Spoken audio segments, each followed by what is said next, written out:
ठीक है, तो कोऑर्डिनेट ज्योमेट्रीज आज से हम लोग स्टार्ट कर रहे हैं। 2-3 लेक्चर्स में कोऑर्डिनेट ज्योमेट्रीज में देखेंगे और उसके बाद जो है ना स्ट्रेट लाइन आपका शुरू होगा। ठीक है, और बहुत ही इंपॉर्टेंट होगा ये कोऑर्डिनेट ज्योमेट्रीज। अगर देखोगे तो इंडिपेंडेंटली 35 to 40% जो है ना डायरेक्टली क्वेश्चंस आपको मेंस के सिलेबस में है। मतलब 11th की बात करो तो सबसे इम्पोर्टेंट है आपका कोऑर्डिनेट ज्योमेट्रीज। अलजेब्रा का ऐसा टॉपिक है जो कि आपको क्या होता है कि अनदर टॉपिक में लिंक करके पूछता है, लेकिन कोऑर्डिनेट ज्योमेट्रीज ऐसा चैप्टर है जो इंडिपेंडेंटली जो है ना 35 से 40% क्वेश्चंस आपको डायरेक्टली आता है आपको। ठीक है, मेंस के सिलेबस में। और कैलकुलस में भी देखोगे कोऑर्डिनेट ज्योमेट्रीज के बिना आप जहां तक एक पूरा चैप्टर ही है tangent and normal, straight line जानना जरूरी है। प्योर बेसिक्स होगा, मतलब अगर ABCD मैथ की अगर जानना हो तो स्ट्रेट लाइन तो आपको जानना ही पड़ेगा। तो पैरेलली स्ट्रेट लाइन भी चलेगा और 12th में आपका 3D स्टार्ट हो जाएगा, तो समझो वो कोऑर्डिनेट ज्योमेट्रीज की पार्ट है। 11th में हम लोग क्या पढ़ेंगे, 2 डायमेंशनल कोऑर्डिनेट ज्योमेट्रीज पढ़ते हैं। ठीक है ना, वही जब हम 12th में जाते हैं तो 3 डायमेंशनल कोऑर्डिनेट ज्योमेट्रीज लर्न करते हैं, जो कि वेक्टर के बाद हम लोग स्टार्ट करने वाले हैं। तो चलो देखो, जैसे कोऑर्डिनेट ज्योमेट्रीज क्यों इन्वेंट हुआ था, कोई बता सकता है कोऑर्डिनेट ज्योमेट्रीज की क्या जरूरत पड़ी रियल लाइफ में? जनरली जो पहले ह्यूमन जो है ना पूरे अर्थ पे डिस्ट्रीब्यूटेड था, कोई लिंकेज नहीं था, कम्युनिकेशंस नहीं था। लेकिन जब मान लो एक जगह से दूसरी जगह अगर पहुंचने लगा तो लोगों को रेफरेंस की जरूरत पड़ी कि कैसे हम लोग जो है ना लोकेशंस फाइंड आउट करना, बिना जाए बता सके कि कोई आदमी उस लोकेशंस पे पहुंच सके। तो वहीं से जर्नी शुरू होती है कोऑर्डिनेट ज्योमेट्रीज की। और ये बहुत बाद का जो है इन्वेंशन है कोऑर्डिनेट ज्योमेट्रीज। अभी भी देख सकते हो स्पेस में जो है ना जितने भी आप GPS देखते हो, ये कोऑर्डिनेट ज्योमेट्रीज का ही कमाल है। और अभी भी रिसर्च चल ही रहा है कोऑर्डिनेट ज्योमेट्रीज पे। तो जनरली लोकेशंस को आइडेंटिफाई, वैभव सही बोला है, लोकेशंस को आइडेंटिफाई करने के लिए हम लोग कोऑर्डिनेट ज्योमेट्रीज का इन्वेंशन हुआ। जितने भी आपका डायग्राम नोन डायग्राम है, वैसे तो 2D डायग्राम कोई भी नहीं होता है, जितने भी आप देखोगे डायग्राम 3D में ही दिखेगा। लेकिन फॉर बेटर अंडरस्टैंडिंग इसलिए हम 11th में क्या करते हैं, पहले 2D डायग्राम पढ़ते हैं, 2D कोऑर्डिनेट सिस्टम, उसके बाद हम लोग 3D पे आते हैं। ठीक है, तो सबसे पहले इन्वेंट हुआ frame of reference. Frame of reference, बहुत सारे टाइप का फ्रेम ऑफ रेफरेंस इन्वेंट हुआ। जैसे कार्टेशियन कोऑर्डिनेट सिस्टम एशिया में यूज होता है, फिर पोलर कोऑर्डिनेट सिस्टम यूज होता है, उसके बाद ऑब्लिक सिस्टम यूज होता है। ऐसे बहुत सारे फ्रेम ऑफ रेफरेंस यूज हुआ। जनरली हम लोग एक ही फ्रेम ऑफ रेफरेंस यूज करेंगे जिसको नाम दिया गया कार्टेशियन कोऑर्डिनेट सिस्टम। और टाइम टू टाइम हम लोग देखेंगे पोलर कोऑर्डिनेट सिस्टम भी, क्योंकि जितने भी यूरोपियन कंट्रीज है तो वहां पे हम लोग पोलर कोऑर्डिनेट सिस्टम यूज होता है R और थीटा के टर्म में। ठीक है, फ्रेम ऑफ रेफरेंस जो है ना स्वास्थ्य ये हो गया कि अगर मान लो यहां से किसी प्लेस पे जाना हो, किसी जैसे मान लो एक प्लेस से दूसरे प्लेस पे पहुंचना हो, तो आपको डायरेक्टली कैसे उस आदमी को बता सके कि वो आदमी पहुंच जाए। तो कहीं ना कहीं उस लोकेलिटीज का जो है ना हम रेफरेंस के बारे में बताते हैं, या बिल्डिंग के बारे में बताते हैं, या नियर बाय क्या है उसका नाम लेते हैं। तो उसके थ्रू, उसके माध्यम से जो है ना वहां पे हम लोग पहुंचाते हैं। तो कोई भी पॉइंट को लोकेट जो करना हो, अगर कोई भी पॉइंट को अगर लोकेट करना हो 2 डायमेंशनल कोऑर्डिनेट में, तो हम लोग फ्रेम ऑफ रेफरेंस के मदद से ही लोकेट करते हैं। ठीक है, फ्रेम ऑफ रेफरेंस वो लाइंस होता है जहां से हम लोग डिस्टेंस या मेजर करते हैं। जैसे देखे होगे इंडिया में 0 माइल्स कहा जाता है, बहुत जगह देखे होगे, तो वहां से जो ना डिस्टेंस मेजर करना शुरू करते हैं। जैसे स्पेस में जाओगे तो स्पेस में भी अपना जो है ना उसका एक फ्रेम ऑफ रेफरेंस है, जहां से स्पेस स्टेशन है, जहां से जो है ना आदमी मेजर करता है डिस्टेंस वहां से कि कहाँ अर्थ की डिस्टेंस क्या होगी, या उसे आउटर स्पेस में जाना हो तो उसकी डिस्टेंस क्या होगी। तो फ्रेम ऑफ रेफरेंस क्या होगा, किसी भी पॉइंट को लोकेट करने का एक क्या है, सिस्टम है। ठीक है, सो कार्टेशियन सिस्टम किसको बोलते हैं, कोऑर्डिनेट सिस्टम बोलते हैं। It is the frame of reference to locate the position of any point whatsoever lie in the plane और ए स्पेस। सो यहाँ पे हम लोग प्लेन की बात करेंगे, 2D जो कार्टेशियन कोऑर्डिनेट सिस्टम की बात करेंगे। ठीक है ना, जहां तक स्पेस आता है तो फिर हम लोग वो 3D में बात करते हैं। हाँ, जो भी हम लोग डिस्कशंस होगा फ्रेम ऑफ रेफरेंस के रिस्पेक्ट में ही डिस्कशंस होगा। कोऑर्डिनेट ज्योमेट्रीज में आप देखोगे जितने भी रिलेशंस आपको दिखेगा तो एक्स और वाई में ही दिखेगा, ठीक है। तो एक्स और वाई क्या है, बेसिकली फ्रेम ऑफ रेफरेंस के रिस्पेक्ट में ये लिखा गया है। तो there are two types of Cartesian coordinates, वैसे बहुत सारा टाइप होता है, ठीक है ना। पर्टिकुलरली अपने को जो पढ़ना है वो to types of coordinate system होगा। पहला जो फ्रेम ऑफ रेफरेंस होगा उसको बोलते हैं हम लोग कार्टेशियन कोऑर्डिनेट सिस्टम, यानी तो रेक्टेंगुलर कार्टेशियन कोऑर्डिनेट सिस्टम भी कहा जाता है, ठीक है ना। इसको डिफाइन कैसे करोगे, जैसे बोल रहा हूं कि when x dash O X is perpendicular to y dash O Y, this system of representation is called rectangular coordinate system. Rectangular मतलब हो गया आपको, ठीक है, ये आपका रेक्टेंगुलर का मतलब हो गया तो परपेंडिकुलर होगा, ठीक है ना। ऑर्थोगोनल होगा, ऑर्थोगोनल भी बोल सकते हो आप रेक्टेंगुलर को। मतलब दो लाइन अगर आपस में परपेंडिकुलर है, इस तरह से दो लाइन अगर आपस में परपेंडिकुलर है, इसी को हम लोग बोलते हैं एक्स डैश ओ एक्स, और इसको हम लोग बोलते हैं वाई डैश ओ वाई। ये आपस में क्या होना चाहिए, परपेंडिकुलर होना चाहिए। अगर ये दोनों लाइन आपस में अगर परपेंडिकुलर नहीं है तो उसी को हम लोग ऑब्लिक सिस्टम भी बोला जाता है। तो ऑब्लिक अपने कोर्स में नहीं है, ठीक है ना। तो जब भी आपको फ्रेम ऑफ रेफरेंस की बात करेंगे, वैसे दो लाइन अगर आपस में परपेंडिकुलर है, ठीक है, तो ओ को हम लोग क्या बोलेंगे, ऑरिजिन। और एक्स डैश ओ एक्स को क्या बोलेंगे, X dash O X is called, इसी को कहा जाता है एक्सिस ऑफ एक्स, ठीक है। एक्स एक्सिस बोलो, ये एक्सिस ऑफ एक्स। और y डैश ओ वाई, इसको बोला जाता है y axis, is called axis of y।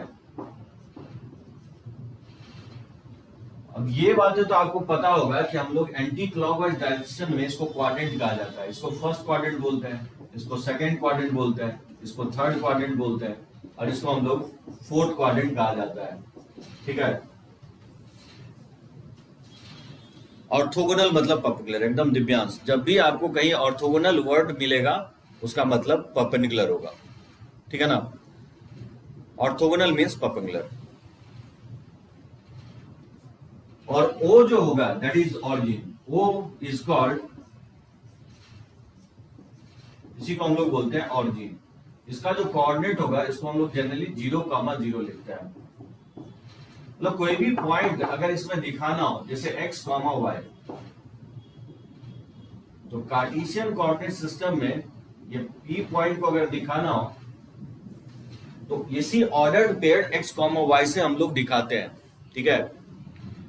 ये तो आपको पता होगा कि फर्स्ट क्वाड्रेंट में क्या होता है कि x और y दोनों पॉजिटिव होता है, x और y क्या होगा, दोनों ही पॉजिटिव होगा। सेकेंड क्वाड्रेंट में x निगेटिव होता है और y क्या होगा, पॉजिटिव होगा, ठीक है ना। थर्ड क्वाड्रेंट में x और y दोनों निगेटिव होगा, ठीक है ना, x निगेटिव होगा और y भी निगेटिव होगा। और फोर्थ क्वाड्रेंट में क्या होगा, x पॉजिटिव होगा और y क्या होंगे, निगेटिव होगा। ये सब चीजें आप 10th में थोड़ा बहुत आपको बताया गया होगा, ठीक है ना। कार्टेशियन कोऑर्डिनेट सिस्टम में क्या होता है, किसी भी पॉइंट को हम लोग ऑर्डर्ड पेयर से डिनोट करते हैं। इन Cartesian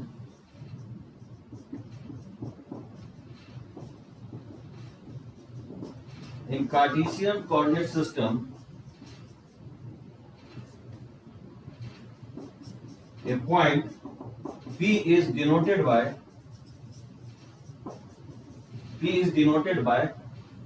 ordered pair x, y, ठीक है। इस तरह से हम लोग डिनोट करते हैं, इसको ऑर्डर्ड पेयर बोलते हैं। मतलब छोटी ब्रैकेट से x, y, इसी, ठीक है ना, इसी x को बोलते हैं, x को कहा जाता है, x इज कॉल्ड एब्सिसा कहा जाता है, x इज कॉल्ड एब्सिसा, यानी तो x कोऑर्डिनेट कहा जाता है, x coordinate of point P, ठीक है। और y को कहा जाता है, and y is called ordinate बोला जाता है। ये सब टर्मिनोलॉजी याद रखना है। y इज कॉल्ड ऑर्डिनेट, यानी तो हम लोग y कोऑर्डिनेट भी बोलते हैं, ठीक है। y is called y ordinate of point P, ठीक है ना। सो एक्स को हम लोग एब्सिसा बोलेंगे, जिसको हम एक्स कोऑर्डिनेट भी बोल सकते हो, और वाई को हम लोग क्या बोलते हैं, ऑर्डिनेट बोलते हैं, ठीक है ना, यानी तो वाई कोऑर्डिनेट भी बोला जा सकता है। समझे, ये पहला फ्रेम ऑफ रेफरेंस होगा। Frame of reference Cartesian coordinate system वैसा सिस्टम होगा जब दो लाइन परपेंडिकुलर होगा, दोनों लाइन परपेंडिकुलर जहां पे इंटरसेक्ट करता है उसी को ऑरिजिन नाम दिया गया। एक लाइन को एक्स एक्सिस कहा गया, दूसरे लाइन को वाई एक्सिस कहा गया है। अच्छा, एक चीज और दिमाग से ये निकाल दो कि एक्स एक्सिस हमेशा हॉरिजॉन्टल होगा, ऐसा कोई जोड़ी नहीं है, ये बात मैं नहीं बोला हूं, ठीक है ना। तो एक्स एक्सिस और वाई एक्सिस जनरली नॉर्मली जो है ना, किसी भी बुक में आपको दिखेगा X axis horizontal, Y axis vertical, ऐसा कोई फिक्स मेथड नहीं है, ठीक है। तो लाइन कुछ इस तरह से भी रह सकता है या इस तरह से भी रह सकता है, ठीक है ना। हाँ, फिजिक्स में बताया गया होगा आपको। फिजिक्स में जब जनरली हम लोग काइनेमेटिक्स के क्वेश्चन सॉल्व करते हैं तो जो प्लेन के अलोंग ही एक्स एक्सिस ले लेते हैं और प्लेन के परपेंडिकुलर वेजेस क्वेश्चंस को हम लोग उसी तरह डील करते हैं।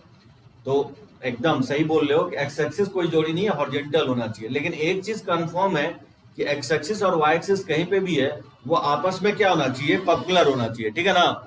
अगर आपस में परपेंडिकुलर है, जहां पे इंटरसेक्ट कर रहा है वो ओरिजिन होगा। एक लाइन को हम लोग एक्स एक्सिस बोलेंगे, दूसरे लाइन को हम लोग वाई एक्सिस बोलेंगे।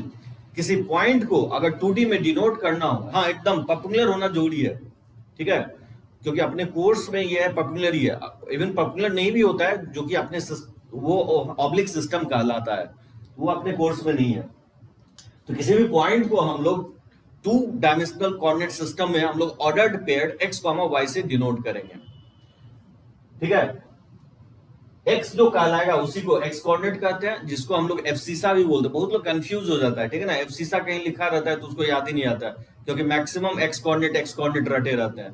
तो एब्सिसा भी समटाइम्स लिख सकता है। और वाई को हम लोग ऑर्डिनेट भी बोलेंगे या नहीं तो वाई कोऑर्डिनेट भी बोलेंगे। यहां तक समझ में आया सभी को। एब्सिसा जो कहलाता है वो, ये मैं लिखवाता हूं आपको, एब्सिसा जो कहलाता है बेसिकली वो डिस्टेंस होता है, कहां से, वाई एक्सिस से डिस्टेंस होता है, ये एक्स होता है, ठीक है ना। बेसिकली एब्सिसा जो होता है किसी पॉइंट का वाई एक्सिस से डिस्टेंस कहलाता है। और जो ऑर्डिनेट होगा वो ऑर्डिनेट क्या होता है, किसी पॉइंट पी का एक्स एक्सिस से डिस्टेंस होगा, उसको हम लोग बोलते हैं ऑर्डिनेट। तो चलो इसको देखते हैं, इसका मैं पिक ले लेता हूं। इसमें किसी को डॉट हो तो पॉइंट आउट करो, टाइप करो, अगर कहीं समझ में नहीं आया हो तो।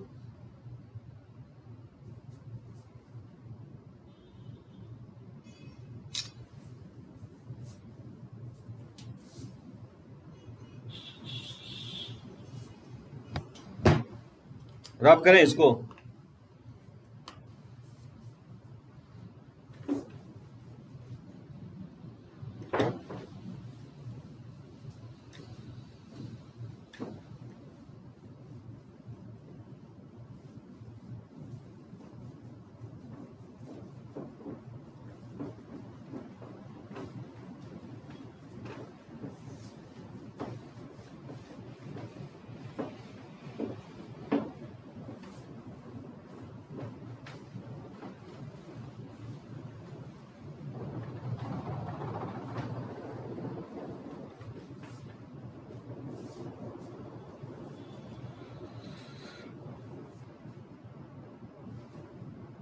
ऑरिजिन से एकदम साहिल, हाँ ऑरिजिन से डिस्टेंस देखते हैं। देखो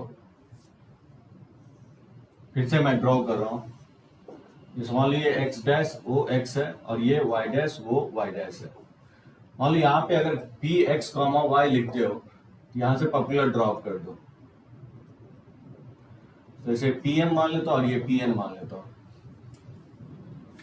ठीक है। जो एब्सिसा होगा, एब्सिसा और पॉइंट पी वो हो गया एक्स, और ये कहलाता है, ये कहलाएगा algebraic distance. Algebraic distance of point P from, ठीक है, किसी पॉइंट पी का algebraic distance of point P from, ठीक है। So abscissa of point P that is x, ये कहलाएगा algebraic distance of point P from y axis होगा, ठीक है ना। सो ध्यान रखना है, हम लोग एक्स जरूर बोलते हैं लेकिन ये डिस्टेंस एक्स एक्सिस से नहीं होता है, ठीक है, ये डिस्टेंस क्या होगा, वाई एक्सिस से होगा। एब्सिसा ऑरिजिन से डिस्टेंस देखते हैं, ठीक है ना। सो ऑरिजिन से अगर हम लोग एक्स एक्सिस के डायरेक्शन में मूव करें, ये एक्स यूनिट मूव करना पड़ेगा, और वाई एक्सिस के डायरेक्शन में अगर मूव करें वाई यूनिट, तो हम लोग पी पॉइंट पे पहुंच जाएंगे। तो एक्स एक्सिस के डायरेक्शन में अगर एक्स यूनिट मूव करें और वाई एक्सिस के डायरेक्शन में वाई यूनिट अगर मूव करें, तो हम लोग पी पॉइंट पे पहुंच जाएंगे, ठीक है ना। तो ऑरिजिन और इस फ्रेम ऑफ रेफरेंस के रिस्पेक्ट में देखते हैं। तो किसी पॉइंट x कॉमा y का डिस्टेंस जो है ना, x एक्सिस और y एक्सिस के डिस्टेंस में, यानी ये इस पॉइंट का दो कोऑर्डिनेट सिस्टम होगा। जैसे मान लो कि चलो पहले मैं डिफिनीशन लिख देता हूं, पहले ऑर्डिनेट क्या होता है। ऑर्डिनेट ऑफ पॉइंट P, किसी पॉइंट P का ऑर्डिनेट को हम लोग y बोलेंगे, और ये कहलाएगा algebraic distance of point P from x axis होंगे, ठीक है ना। तो ऑर्डिनेट जो होगा वो बेसिकली अलजेब्रिक डिस्टेंस होगा। आप बोलोगे कि अलजेब्रिक डिस्टेंस का मतलब क्या, अलजेब्रिक डिस्टेंस का मतलब विथ साइन लेना है, बात समझे। अलजेब्रिक डिस्टेंस का मतलब होगा विथ साइन आपको लेना है।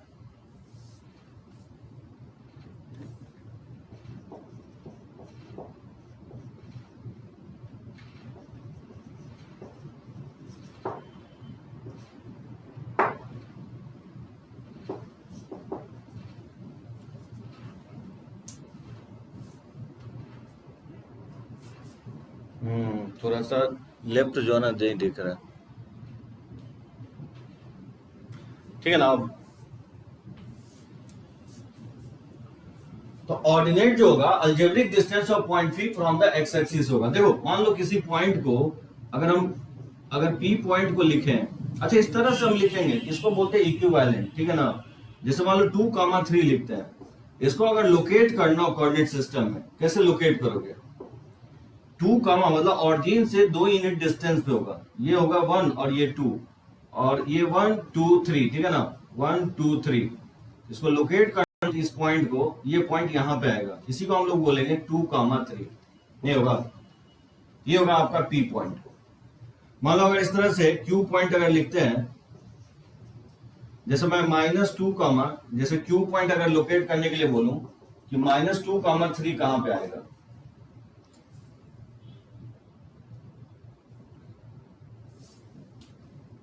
तीन डैश जो ना इक्विवेलेंट होता है, ठीक है ना, इक्विवेलेंट बोलते हैं इसको।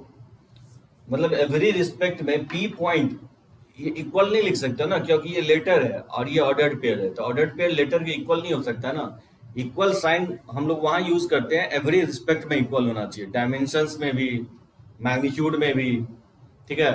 तो यहाँ इक्विवेलेंट लिखा हो, तो किसी पॉइंट को हम लोग अल्फाबेट ABCD PQR से भी डिनोट करेंगे, और हम लोग ऑर्डर्ड पेयर से भी डिनोट करते हैं।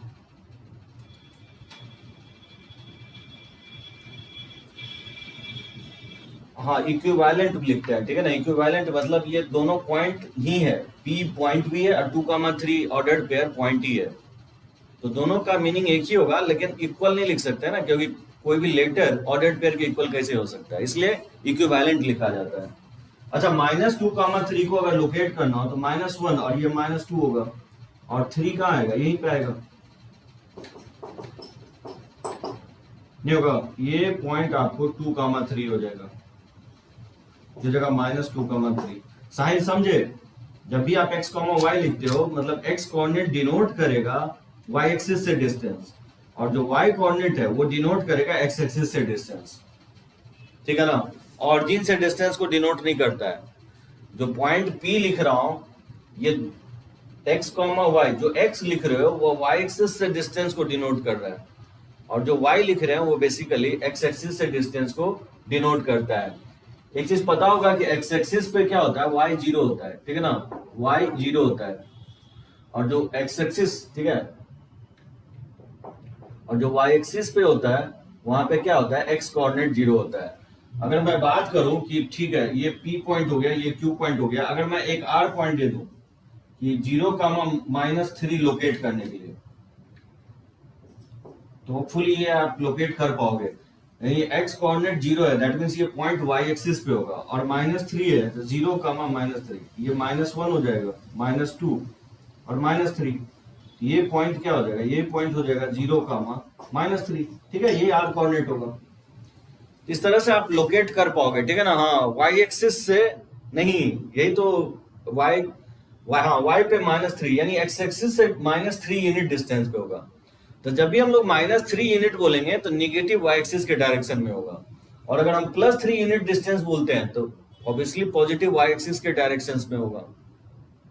तो इधर आपको x एक्सिस का पॉजिटिव डायरेक्शन होगा, positive direction of x axis होगा, इधर negative direction of x axis होगा, इधर positive y axis of direction होगा, और ये होगा negative direction of x axis.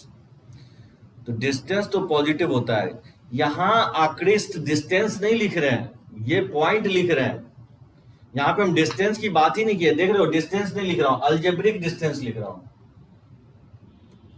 Algebraic distance लिख रहा हूं, मतलब विथ साइन लिखना है। तो जो x, y लिख रहे हो ना, वो बेसिकली विथ साइन है, यहाँ डिस्टेंस नहीं है ये। हाँ, ऑरिजिन से जब हम डिस्टेंस निकालेंगे, ये ओपी का लेंथ निकालेंगे, तो वो आपको ऑलवेज पॉजिटिव आएगा, क्योंकि यहाँ पे डायरेक्शन भी बता रहा है, क्योंकि x और y बेसिकली अलजेब्रिक डिस्टेंस आप बोल सकते हो कि वेक्टर क्वांटिटी है, ये आपको डायरेक्शंस को भी डिनोट करेगा। हाँ स्वास्तिक, सही बोल रहे हो, जो माइनस साइन है वो डायरेक्शंस को भी डिनोट करेगा। तो यहाँ पे जो है ना अलजेब्रिक डिस्टेंस लिखते हैं, डिस्टेंस नहीं, ठीक है। ये कोऑर्डिनेट सिस्टम होगा, इसमें जो है 2 कोऑर्डिनेट सिस्टम हम लोग पढ़ते हैं, ये तो आपको बोलते हैं हम लोग कार्टेशियन कोऑर्डिनेट सिस्टम, होपफुली ये आप समझ गए होंगे। दूसरा कोऑर्डिनेट सिस्टम है जिसको हम लोग बोलते हैं पोलर कोऑर्डिनेट सिस्टम। देखो इसको समझने की कोशिश करो, पोलर कोऑर्डिनेट सिस्टम,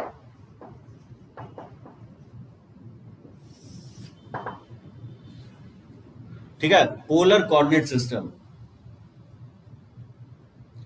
अब देखो पोलर कोऑर्डिनेट सिस्टम, कुछ महानुभाव आए और बोले कि ठीक है, आपका कहना सही है कि बी पॉइंट पे अगर पहुंचना हो तो बोला कि x यूनिट डिस्टेंस हम लोग x एक्सिस के डायरेक्शन में पहुंचेंगे, और y यूनिट डिस्टेंस अगर y एक्सिस के डायरेक्शन में मूव करें तो हम लोग P पॉइंट पे पहुंच जाएंगे।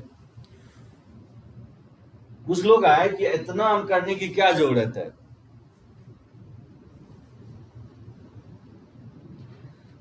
वो क्वाड्रेंट किसी भी क्वाड्रेंट में नहीं होगा, ठीक है ना। जैसे इस पे अगर कोई पॉइंट है तो वो 3rd क्वाड्रेंट में भी बोल सकते हो, और ये 4th क्वाड्रेंट में भी बोल सकते हो। अगर पॉजिटिव y एक्सिस पे है तो 1st और 2nd, मतलब किसी क्वाड्रेंट में नहीं होगा, ठीक है ना। वो क्वाड्रेंट को डिवाइड करता है लाइन, तो क्वाड्रेंट नहीं बोलोगे।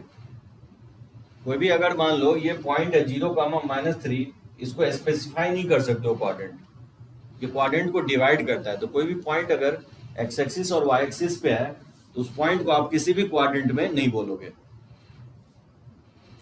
हाँ एक्सिस पे बोल सकते हो, हाँ एकदम सही बोले आंकड़े, एक्सिस पे बोल सकते हो।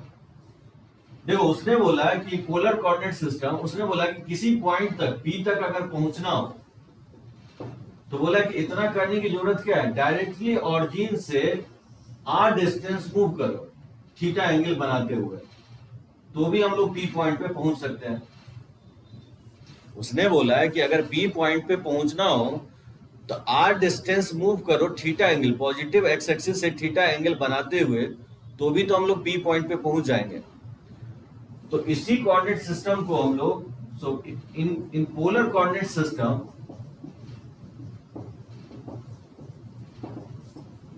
in polar coordinate system, point P is represented by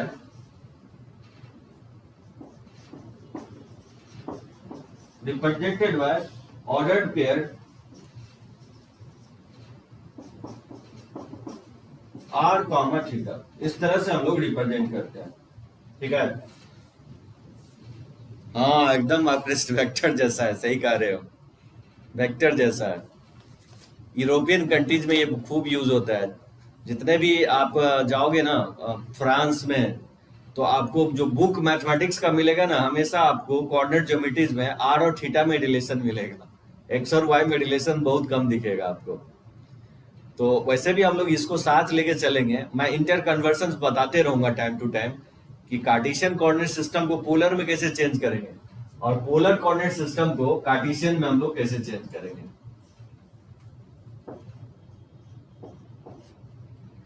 अब बोलोगे आर क्या है, तो आर बेसिकली तो आप तो निकाल सकते हो, पाइथागोरस से नहीं निकल जाएगा आर।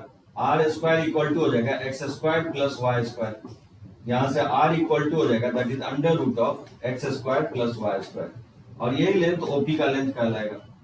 ठीक है, ये कहलाएगा distance of point P from origin, और ये डिस्टेंस होगा। ठीक है ना, ये विदाउट साइन लेना है एकदम दिव्यांश, एंगल हमेशा एक्स एक्सिस के साथ लेना है। ठीक है ना, यहाँ थीटा जो होगा ऑलवेज एक्स एक्सिस साथ एंगल लेना है, और वो भी पॉजिटिव एक्स एक्सिस साथ एंगल लेना है। ठीक है ना, इसको हम लोग बोलेंगे पॉजिटिव एक्स एक्सिस, इसी के साथ हमको एंगल को मेजर करना है। और ये एंगल आप निकाल सकते हो इस राइट एंगल ट्राइंगल में tan थीटा से। tan थीटा इक्वल टू क्या हो जाएगा, y बाई एक्स हो जाएगा। यहां से आप थीटा भी निकाल सकते हो, इसको लिख सकते हो tan inverse of y by x, यहां से थीटा भी निकल जाएगा। ये आपको रिलेशन जो ना हेल्प करेगा, आपको ये रिलेशंस आपको काफी हेल्प करेगा पोलर से कार्टेशियन के चेंज करने के और कार्टेशियन से पोलर में चेंज करने के लिए। देखो थोड़ा सा और मैं एक्सप्लेन करता हूं, पहले मैं एक थोड़ा पिक ले लेता हूं।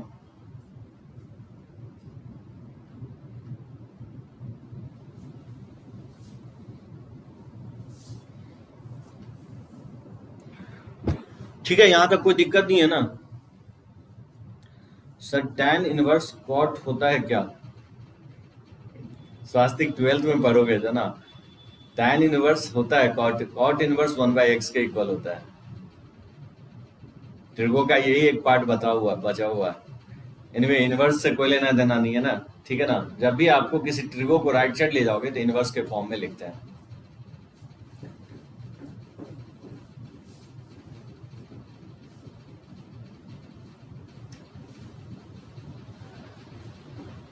यहाँ देखोगे अगर आप यहां से साइन थीटा, इस ट्राइंगल में साइन थीटा अगर इसको मैं m मान लूं तो in triangle O M P क्या लगता है, साइन थीटा किसके इक्वल होगा? साइन थीटा ट्रिगो किस लिए पर है, परपेंडिकुलर अपॉन क्या होगा, हाइपोटेनस होगा, यानी y बाई आर हो जाएगा। तो यहां से आप निकाल सकते हो y इक्वल टू हो जाएगा R sine theta,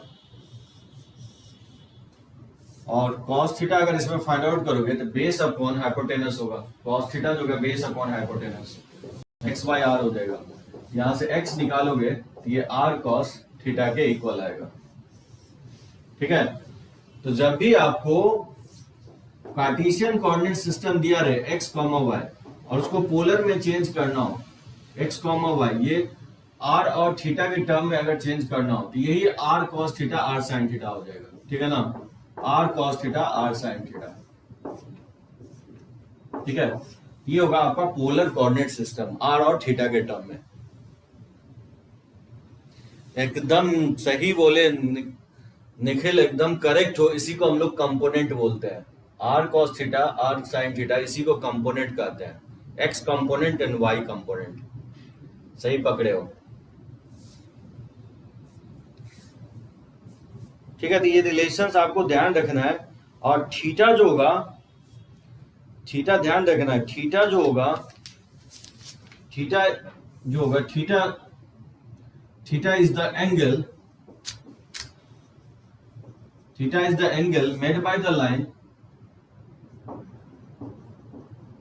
line OP with positive direction of, ठीक है, with positive direction of x axis।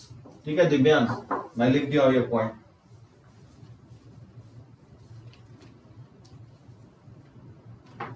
और ये थीटा वैरी करता है 0 से 2 पाई के बीच में।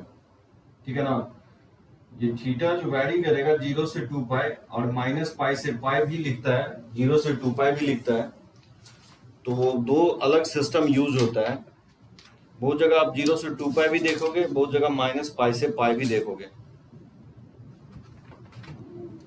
चलो मैं यहाँ थीटा को मैं 0 से 2 पाई लिख देता हूँ। ये थीटा वैरी करेगा 0 से 2 पाई। अगर 0 से पाई बाय 2 लेते हो तो फर्स्ट क्वाड्रेंट में होगा, पाई बाय 2 से अगर पाई लेते हो तो सेकेंड क्वाड्रेंट में होगा पॉइंट पी। अगर पाई से 3 पाई बाय 2 लेते हो तो थर्ड क्वाड्रेंट, और 3 पाई बाय 2 से अगर 2 पाई लेते हो तो पी पॉइंट होगा फोर्थ क्वाड्रेंट में होगा। ठीक है, कुछ क्वेश्चंस लें। अच्छा बताओ, find the polar coordinates of the point. जैसे find the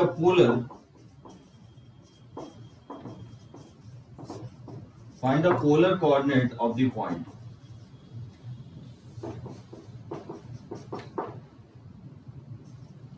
x equal to √3 and y equal to 1। इसका पोलर कोऑर्डिनेट सिस्टम लिखना है। कैसे लिखोगे? इंटर कन्वर्जन्स आना चाहिए आपको।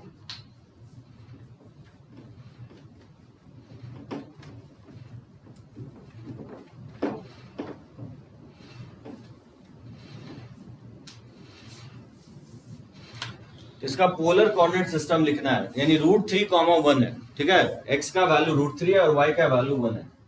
तो कैसे कन्वर्ट करोगे पोलर कोऑर्डिनेट सिस्टम में? तो ऑब्वियसली सबसे पहले r चाहिए। तो r क्या होता है? x² + y² का अंडर रूट होता है। ये हो जाएगा अंडर रूट ऑफ √3 का होल स्क्वायर 3 है, 1 का स्क्वायर 1, ये 2 हो जाएगा। ठीक है ना? और tan थीटा क्योंकि y/x होता है, इसमें पुट कर दोगे तो ये √3/1, ये √3 हो जाएगा।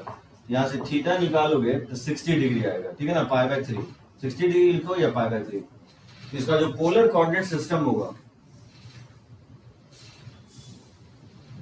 तो P पॉइंट जो होता है r, थीटा होता है, इसका पोलर कोऑर्डिनेट सिस्टम हो जाएगा दैट इज 2, π/3। ये होगा पोलर फॉर्म में। मतलब कहना ये चाह रहा हूं कि कोई भी पॉइंट जो है ना, जैसे ये √3 है, जैसे √3 है और ये 1 है, दैट मीन्स जो x कोऑर्डिनेट है ये √3 है और इसका जो y कोऑर्डिनेट है ये 1 है। ये जो थीटा आ रहा है ये 60 डिग्री आएगा और ये पॉजिटिव एक्स एक्सिस से 2 यूनिट डिस्टेंस पे होगा। ठीक है ना? अगर इसी को, इस कोऑर्डिनेट को अगर हम लोग कार्टेशियन फॉर्म में लिखना हो तो √3, लिखेंगे। हाँ एकदम r और थीटा के टर्म में, अक्रिस्ट r और थीटा के टर्म में।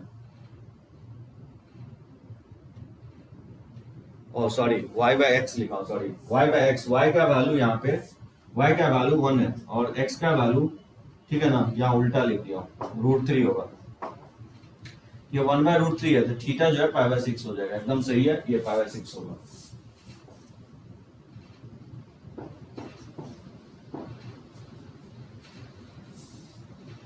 हाँ ठीक है, गलती किया हूं, π/6 होगा। तो 2, π/6, 2 जो डिनोट कर रहा है ना, ये ऑरिजिन से P पॉइंट का डिस्टेंस को डिनोट कर रहा है, और ये जो π/6 डिनोट कर रहा है, ये डिनोट कर रहा है कि पॉजिटिव एक्स एक्सिस से जो OP लाइन है वो कितना एंगल बना रहा है? 30 डिग्री एंगल बना रहा है।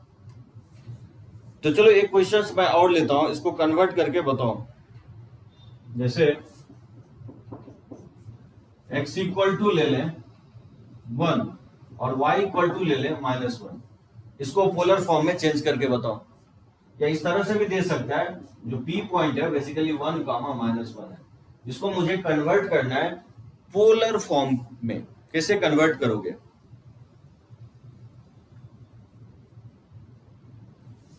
इसको अगर पोलर फॉर्म में कन्वर्ट करना है तो सबसे पहले आप क्या करोगे? मुझे r चाहिए था, r √(x² + y² हो जाएगा, ये जगह 1 + 1, ये √2 हो जाएगा। क्योंकि tan थीटा जो होता है ये y/x होता है, तो y के जगह जो है -1 है और x के जगह 1 है, ये -1 हो जाएगा। तो थीटा = लिखोगे nπ प्लस -1 को क्या लिखेंगे? -π/4। ठीक है ना? जनरल सॉल्यूशंस लिख दिया, nπ - π/4। ठीक है ना? यहाँ पे n का वैल्यू 1 ले लोगे तो थीटा = हो जाएगा π - π/4, ये वैल्यू 3π/4 हो जाएगा। वैसा वैल्यू लेना है जो किसके बीच में बिलोंग करेगा? 0 से, ठीक है, 2π के बीच में बिलोंग कर रहा है, ये 3π/4 हो जाएगा। हाँ वैसे भी कर सकते हो स्वास्तिक, r cos थीटा को 1 के इक्वल कर देंगे और r sin थीटा को -1 के इक्वल कर देंगे, और वहां से आर और थीटा निकाल लेंगे। स्क्वायर करके ऐड करोगे तो यही रिलेशन आएगा, आर स्क्वायर इक्वल टू आएगा X square plus Y square. एकदम कन्वर्स लिखना है, ठीक है ना। आर कॉस थीटा 1 दिया गया और आर साइन थीटा -1 दिया गया, तो वहां से आपको आर और थीटा निकालना है।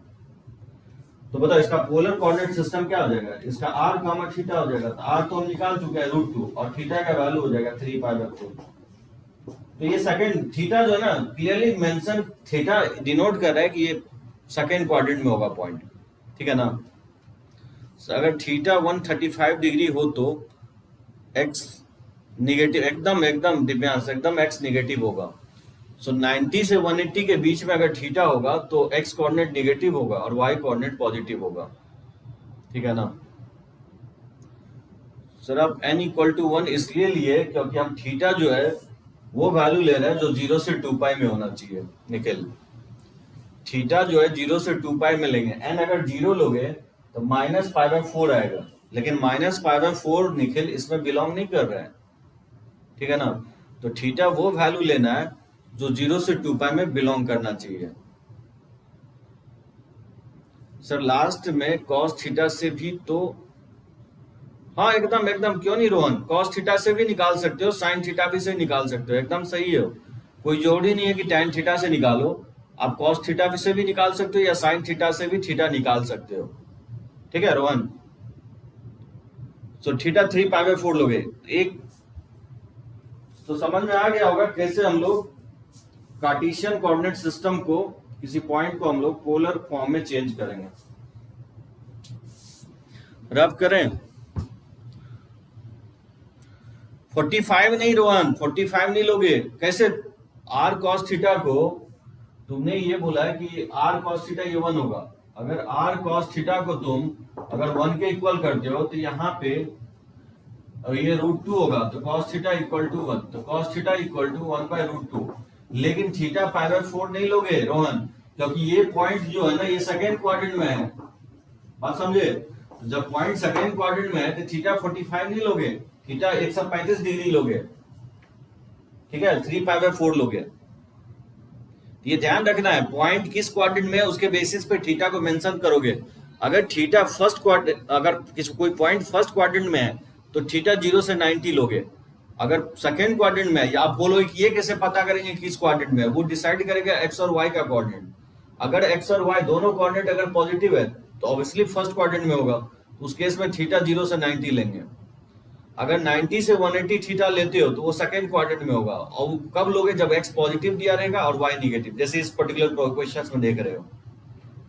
अगर मान लो एक्स और वाई दोनों निगेटिव है तो ऑब्वियसली वो पॉइंट थर्ड क्वाड्रेंट में होगा, और थीटा उस केस में 180 से 270 के बीच में लोगे, ठीक है।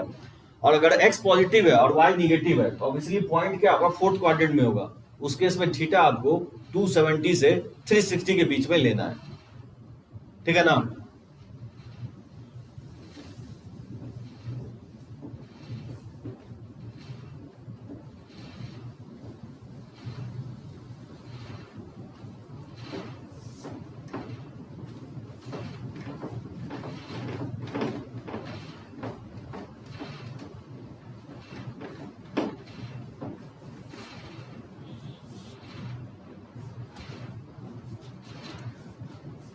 जैसे if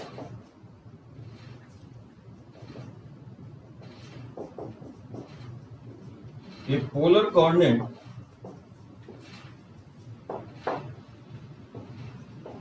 coordinate of any points are 2, π/3,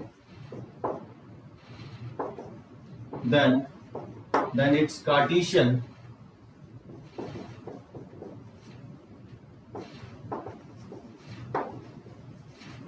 Cartesian coordinates is, ये ऑप्शन में दे रहा हूं √3, 1, बी ऑप्शन में 1, √3, सी ऑप्शन में 1, -√3 और डी में नन है।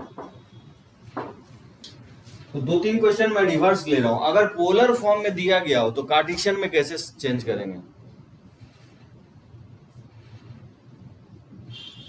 सर आप अगर x पॉजिटिव लिए हैं और थीटा x अब 35 डिग्री, अरे तो दिव्यांश क्यों नहीं हो सकता है? मान लो ये -1 है और ये 1 है। अच्छा एक्स पॉजिटिव लिया थीटा वो कोऑर्डिनेट, सॉरी ये गलती किया हूं। हाँ सॉरी एक्स पॉजिटिव लिया है और वाई कोऑर्डिनेट निगेटिव है। उस केस में थीटा जो है ना, थीटा जो है इस केस में ये गलती किया हूं। ये 45 डिग्री होगा तो 2 पाई माइनस पाई बाय 4 लोगे। ठीक है 7 पाई बाय 4 लोगे। ठीक है दिव्यांश वो गलती किया 135 नहीं 7 पाई बाय 4 लोगे, क्योंकि एक्स पॉजिटिव था और वहां वाई निगेटिव लिया था, वो मैं मिस्टेक किया हूं। ठीक है ना, वह 135 नहीं लोगे 7 पाई बाय 4 लोगे। ठीक है चलो ओके। हाँ ये कैसे फाइंड आउट करोगे? तो तरीका ये होगा कि ऑब्वियसली ये जो है पोलर फॉर्म यानी आर यहाँ पे 2 दिया गया और थीटा का वैल्यू पाई बाय 3 दिया गया है, तो x इक्वल टू जो होता है आर कॉस थीटा होता है। यहाँ से आर 2 और कॉस 60 डिग्री, तो कॉस 60 डिग्री का वैल्यू 1/2 ये 1 हो जाएगा। और y इक्वल टू होता है आर साइन थीटा, तो आर का वैल्यू 2 है और साइन 60 डिग्री का वैल्यू √3/2 हो जाएगा। तो यहाँ से √3 के इक्वल आ जाएगा, यानी इसका जो कार्टेशियन कोऑर्डिनेट सिस्टम होगा वो आपको 1, √3 हो जाएगा। ठीक है, इसका आंसर बी ऑप्शन होगा, एकदम सही हो, बी ऑप्शन इसका होगा आंसर। तो मुझे लगता है इंटर कन्वर्शन आप कर लोगे। ठीक है ना, ऐसा इसका बताओ, find the polar coordinate system, find the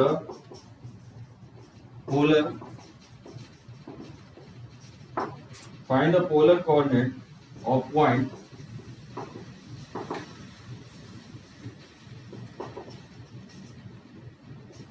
having Cartesian coordinates -1, -1। कैसे लोगे? -1, -1 इसका कार्टेशियन कोऑर्डिनेट सिस्टम दिया गया है, तो बोल रहा है इसका पोलर कोऑर्डिनेट सिस्टम लिखो।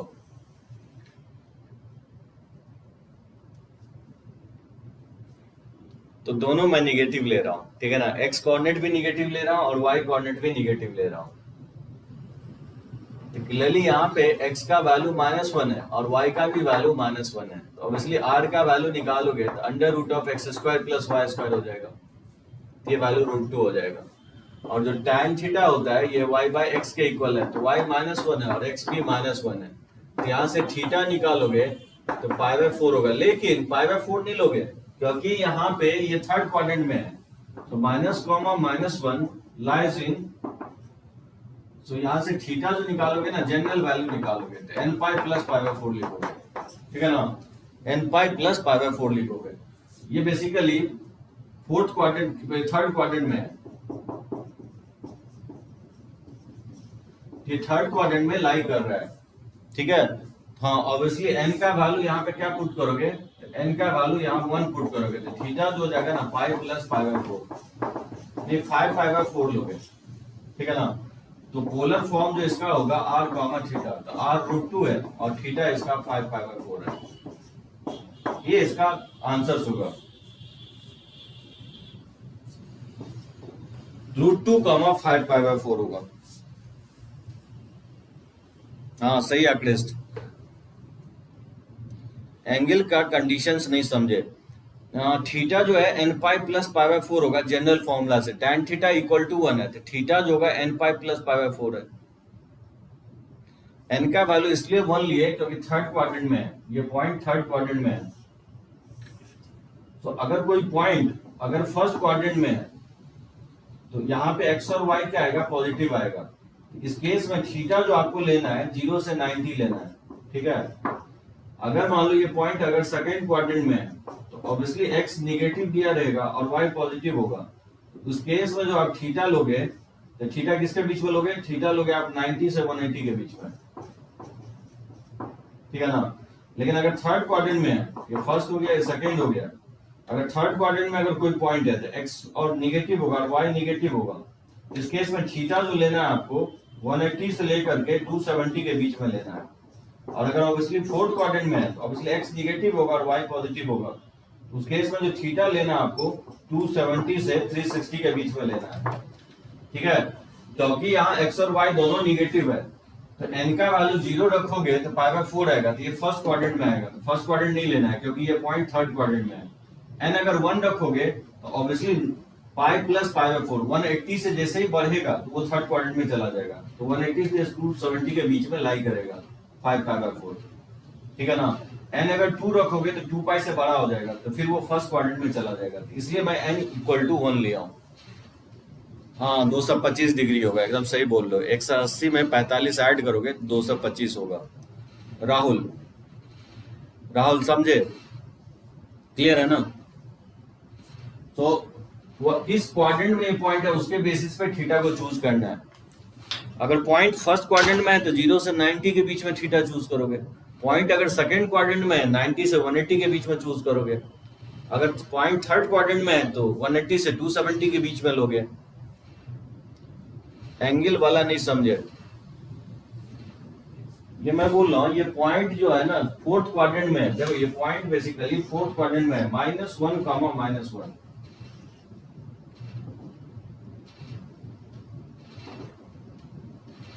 बेसिकली ये पॉइंट है -1, -1। तो ऑरिजिन से ज्वाइन करोगे ना ये 45 डिग्री आएगा इसमें, क्योंकि एंगल यहां से मेजर कर रहे हैं ना, तो ये एंगल कितना होगा, ये 225 डिग्री लेंगे। 5π/4 जो है ना, पाई ऐड करेंगे, π/4 लोगे तो नेगेटिव एक्स एक्सिस हो जाएगा ना, ये 45 डिग्री होगा। 180 और ऐड करना पड़ेगा ना, क्योंकि एंगल का मेजरमेंट हम लोग positive side of x axis से कर रहे हैं। वही मैं बोल रहा हूँ कि एंगल 180 से 270 के बीच में लेना है अगर पॉइंट थर्ड क्वाड्रेंट में है। तो ये पॉइंट तो भी थर्ड क्वाड्रेंट में है, एक्स और वाई दोनों निगेटिव है, तो मेजर ठीक है ना, समझ गए ना। चलो okay.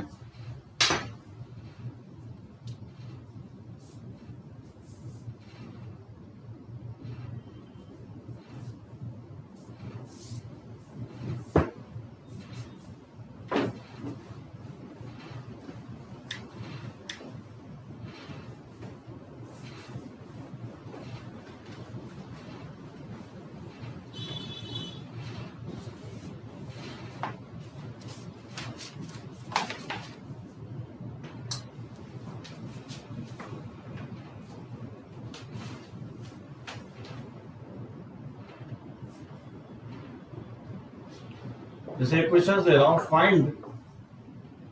Find the Cartesian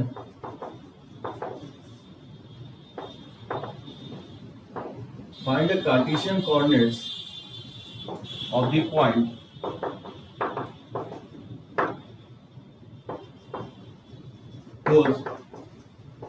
whose polar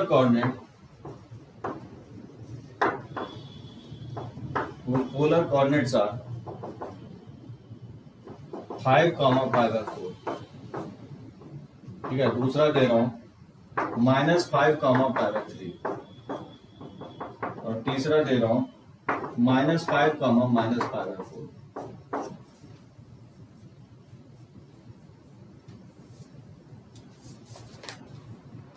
x Y positive नहीं, थीटा 90 नहीं लोगे।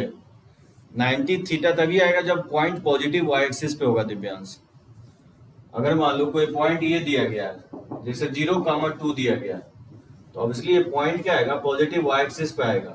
ये 0, 2 ये होगा, ठीक है ना, 0, 2 ये होगा, क्योंकि एक्स कोऑर्डिनेट 0 है तो ऑब्वियसली वाई एक्सिस पे पॉइंट होगा। ये पी पॉइंट लेते हो ये, ऑब्वियसली जो है ना ये एंगल बनाएगा 90 डिग्री बनाएगा। इस पॉइंट का आप लिखोगे 2, 90 डिग्री। अगर पोलर फॉर्म में लिखोगे तो ये आएगा, कार्टेशियन फॉर्म में लिखोगे तो 0, 2 आएगा, ठीक है ना।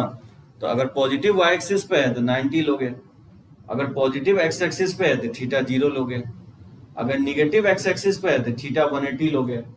यहाँ थीटा एक्स एक्सिस पे है तो थीटा 0 लोगे, वाई एक्सिस पे तो थीटा 90 लोगे, निगेटिव एक्स एक्सिस पे तो थीटा 180 लोगे, और निगेटिव वाई एक्सिस पे तो थीटा जो है आप 270 डिग्री लोगे, ठीक है ना, 270 डिग्री लोगे।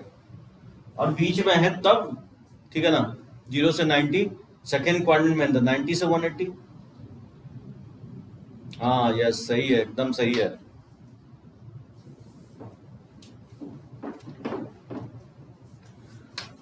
तो एकदम सही है। तो फर्स्ट में r का वैल्यू 5 है और ऑब्वियसली थीटा का वैल्यू π/4 है। तो यहाँ से x निकालोगे तो r cos थीटा होता है, तो r 5 और cos π/4 1/√2, ये 5/√2 हो जाएगा। और y इक्वल टू हो जाता है r sin थीटा, तो 5 और sin π/4 का वैल्यू 1/√2, तो 5/√2। इसका जो कार्टेशियन कोऑर्डिनेट सिस्टम होगा 5/√2 5/√2 हो जाएगा, ठीक है ना। उसी तरह से सेकंड निकालोगे, ये हो जाएगा r cos theta r sin theta, directly भी लिख सकते हो आप, ठीक है ना। तो यहाँ पे सेकंड क्वेश्चन में r का वैल्यू -5 है इनटू cos ऑफ π/3 हो जाएगा, और ये -5 इंटू साइन ऑफ π/3, ठीक है ना। इसको लिखोगे तो -5 और cos 60 डिग्री 1/2 हो जाएगा, और -5 sin 60 डिग्री √3/2, यानी ये इक्वल होगा -5/2 -5 √3/2 हो जाएगा, ठीक है ना। -5 √3/2 हो जाएगा। ये इसका कार्टेशियन कोऑर्डिनेट सिस्टम होगा, एकदम सही है क्रिस्ट। -5/2 -5 √3/2 हो जाएगा। उसी तरह से आप थर्ड भी निकाल सकते हो। थर्ड में क्या होगा, इसका r cos theta r sin theta हो जाएगा। इसका कार्टेशियन कोऑर्डिनेट सिस्टम, x के जगह r cos थीटा और y के जगह r sin थीटा पुट कर देंगे, और इसमें r का वैल्यू -5 है और ये cos ऑफ -π/4 हो जाएगा, तो ये -5 इंटू साइन ऑफ -π/4 हो जाएगा। लेकिन cos cos थीटा ही होता है, ठीक है, ट्रिगो में बताया हूं, और sin थीटा sin थीटा होता है, तो ये माइनस माइनस प्लस हो जाएगा। तो ऑब्वियसली ट्रिगो का तो यूज होगा ही होगा, ट्रिगो का कंसेप्ट अप्लाई करोगे, इसलिए तो मैं ट्रिगो पहले पढ़ा दिया आप लोग। तो -5/√2 5/√2। स्ट्रेट लाइन जो है ना बहुत इंपॉर्टेंट है। स्ट्रेट लाइन अगर समझ गए ना तो समझो कोऑर्डिनेट ज्योमेट्रीज आपको समझ में आ जाएगा। ये इसका आंसर होगा, एकदम सही है क्रिस। तो होपफुली आप समझ गए होंगे कि पोलर को कार्टेशियन में कैसे चेंज करेंगे और कार्टेशियंस को पोलर में कैसे चेंज करेंगे, ठीक है। तो चलो एक दो क्वेश्चंस और लेते हैं। जैसे मैं दे दूं कि ट्रांसफॉर्म द फॉलोइंग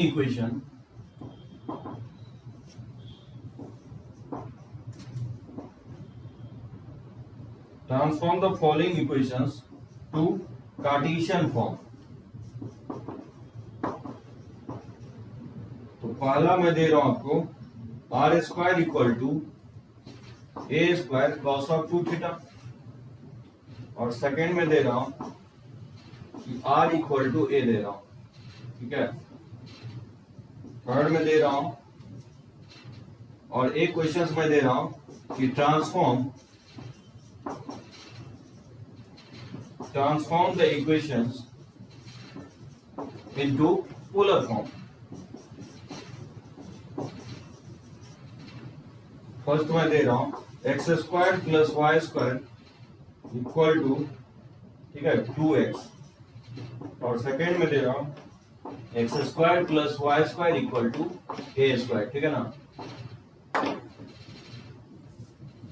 किसी भी इक्वेशंस को तिरको तो कहीं नहीं पीछे छोड़ेगा स्वास्तिक, जो है ना मैथ का प्योर बेसिक है तिरको।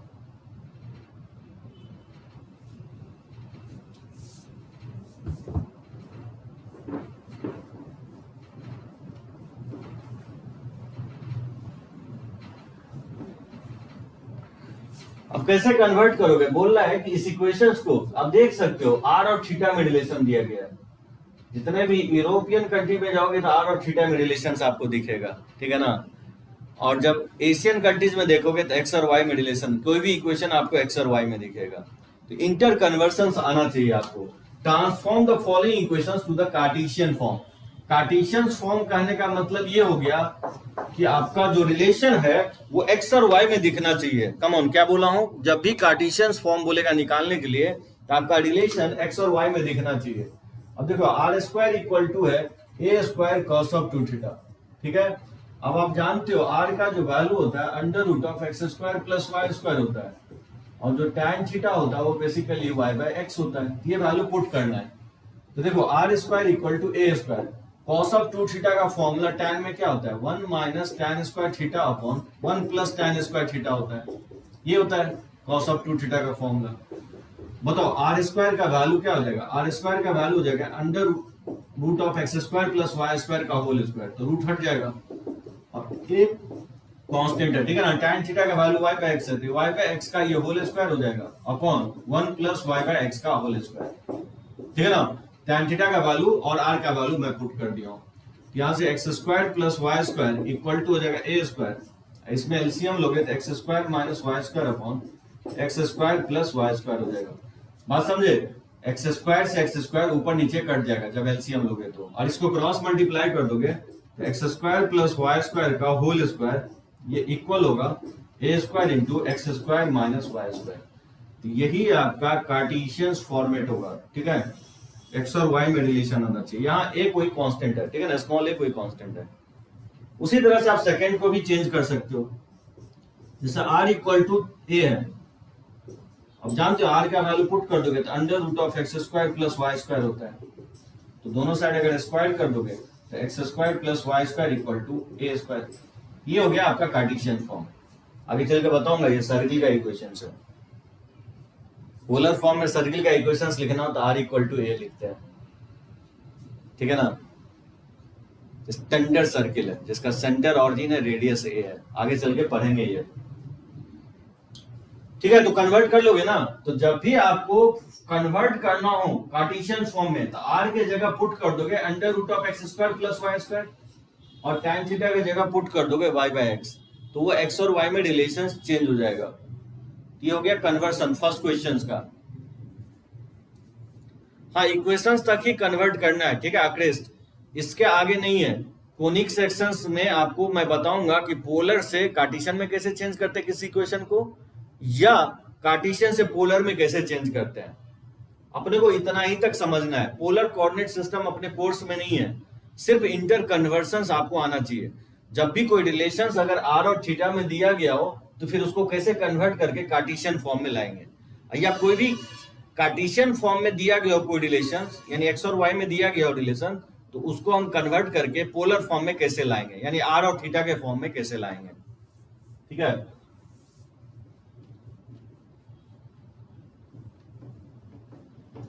अब देखो थर्ड में जो है, थर्ड में क्या करोगे, transform the following equation into polar form. इसको बोला है पोलर फॉर्म में कन्वर्ट करो, X square plus Y square equal to 2x। अब जानते हो पोलर फॉर्म में कन्वर्ट करना है तो x के जगह पुट कर दोगे r cos थीटा और y के जगह r sin theta equal to 2 into और x के जगह r cos थीटा। समझे ना, ये थीटा था ना, ये r था, ये y था, ये x है। यहां से sin थीटा फाइंड आउट किए थे तो क्या आया था, y बाय r आया था ना, तो y equal to r sin theta आया था, और x cos थीटा यहां से निकाल दोगे x बाय r आएगा, यानी r cos थीटा आया था, ठीक है, x के जगह। ये मैंने सब्स्टिट्यूट कर दिया हूं, ये हो जाएगा आपका r square cos square theta और प्लस हो जाएगा r square sin square theta, और ये जगह 2r cos थीटा। इसमें अगर r स्क्वायर कॉमन ले लोगे तो cos square plus sin square 1 हो जाएगा, तो ये हो जाएगा 2r cos थीटा। दोनों तरफ से एक r से r कट जाएगा तो r इक्वल टू हो जाएगा 2 cos थीटा। ये कन्वर्ट होकर के आ गया पोलर फॉर्म में, ठीक है, r और थीटा के फॉर्म में। सिर्फ इतना अंडर रूट बोथ साइड कर लेंगे, q under root r equal to √2 cos of theta. हाँ एकदम सही है, रूट के अंदर कैसे जाएगा, 2 cos थीटा आएगा, r equal to 2 cos theta.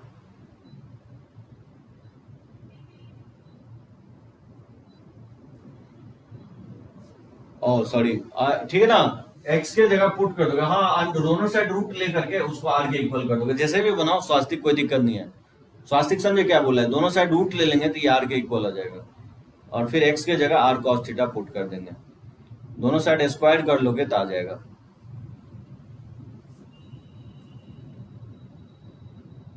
तो अंडर रूट 2 कैसे आएगा, इसमें रूट करोगे X square plus Y square equal to हो जाएगा अंडर रूट ऑफ 2x, और ये वैल्यू r होता है, और अंडर रूट ऑफ 2 इंटू, और यहाँ पे x के जगह पुट कर दोगे क्या, x के जगह पुट कर दोगे r cos थीटा, तो दोनों साइड अगर स्क्वायर करोगे तो आर स्क्वायर इक्वल टू हो जाएगा 2r cos थीटा। तो दोनों तरफ से r कट जाएगा तो r equal to 2 cos theta आएगा ना, रूट थोड़ी आएगा। इस मेथड से 2 cos थीटा ही आएगा, ठीक है स्वास्तिक, रूट नहीं आएगा।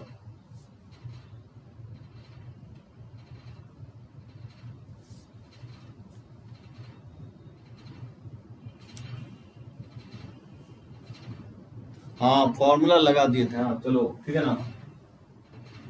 बहुत सिंपल होगा, जब भी आपको पोलर से कार्टेशियन में लाना है तो बहुत सिंपल है, x के जगह r cos थीटा पुट कर दो और y के जगह r sin थीटा। जैसे सेकेंड वाले में क्या दिया है, X square plus Y square equal to A square है, तो x के जगह पुट कर दोगे r cos थीटा और y के जगह पुट कर दोगे r sin थीटा, ठीक है ना, इसका होल स्क्वायर इक्वल टू हो जाएगा ए स्क्वायर। और इसको सिंप्लीफाई कर लेना है, ये हो जाएगा R square cos square theta और प्लस हो जाएगा R square sine square theta equal to A square. इसमें आर स्क्वायर अगर कॉमन ले लोगे तो cos square plus sine square का वैल्यू क्या होता है, 1 के इक्वल होता है। यहाँ से आर स्क्वायर इक्वल टू हो जाएगा ए स्क्वायर, दोनों साइड स्क्वायर रूट ले लोगे तो आर इक्वल टू ए आ जाएगा, ठीक है। आर स्क्वायर इक्वल टू अच्छा आर, यहाँ ए लिखा हुआ था, सॉरी ए स्क्वायर लिखा हुआ था कि ए लिखा हुआ था, हाँ प्लस माइनस ए आएगा, एकदम सही बोल रहे हैं, r equal to plus minus ए।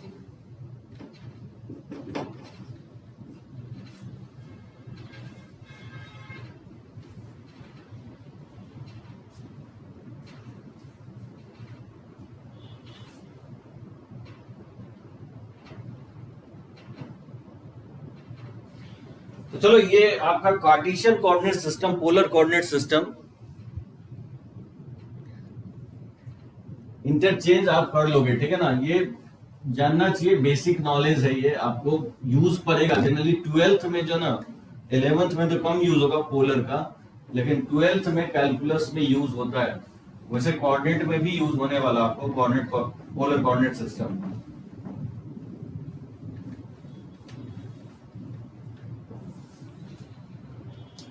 अब देखो सबसे पहले जो इन्वेंट हुआ था इसमें, जिसको हम लोग बोलते हैं डिस्टेंस फॉर्मूला।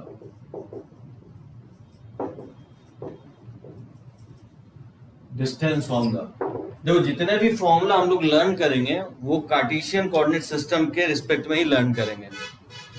जैसे मान लो कि हमारे पास दो पॉइंट है, ये एक्स एक्सिस हो गया और ये वाई एक्सिस। मान लो ये पॉइंट है P x1, y1 और ये पॉइंट Q है x2, y2। तो मुझे इसके बीच का डिस्टेंस निकालना है, ठीक है। तो distance between two points P x1, y1 and Q x2, y2 is, जो PQ है इस तरह से लिखोगे, ये इक्वल होगा। कैसे निकालोगे ये, अगर देखोगे तो यहां से अगर पर्पेंडिकुलर ड्रॉ कर दो और P से पास करते हुआ एक हॉरिजॉन्टल लाइन ड्रॉ कर दो, तो ये लेंथ जो होगा ना आपको, ये लेंथ x1 होगा और ये लेंथ y1 हो जाएगा। तो ये लेंथ कितना आएगा, ये लेंथ आपका अगेन x2 हो जाएगा, ये होगा, ये लेंथ x2 हो जाएगा और फिर ये लेंथ y2 हो जाएगा। ये लेंथ कितना आएगा, y2 में y1 घटा दोगे तो ये लेंथ आपको y2 माइनस y1 आएगा, नहीं आएगा। और ये लेंथ कितना होगा, ये x2 में से x1 घटाओगे तो ये लेंथ x2 माइनस x1 आ जाएगा। इस ट्राइंगल में पाइथागोरस नहीं लगा सकते हो, इस राइट एंगल ट्राइंगल में पाइथागोरस लगाएंगे तो क्या होगा, ये आएगा under root of x2 minus x1 का होल स्क्वायर और प्लस हो जाएगा y2 माइनस y1 का होल स्क्वायर। ये होगा किसी दो पॉइंट के बीच का डिस्टेंस फॉर्मूला, ठीक है। 3D में जाओगे तो देखोगे under root of z2 minus z1 का होल स्क्वायर हो जाता है। x, y, z हम लोग लिखते हैं, ठीक है ना, लेकिन 2D में क्योंकि हम x, y लिखते हैं, ये आपका डिस्टेंस फॉर्मूला कहलाएगा। अच्छा इसमें एक चीज और होगा जो कि कोसाइंस फॉर्मूला बोलते हैं। देखो ये फॉर्मूला काफी यूज होगा, वैसे तो हम लोग डिटेल में सॉल्यूशन ऑफ ट्राइंगल में पढ़ेंगे। इसको बोलते हैं हम लोग कोसाइन फॉर्मूला।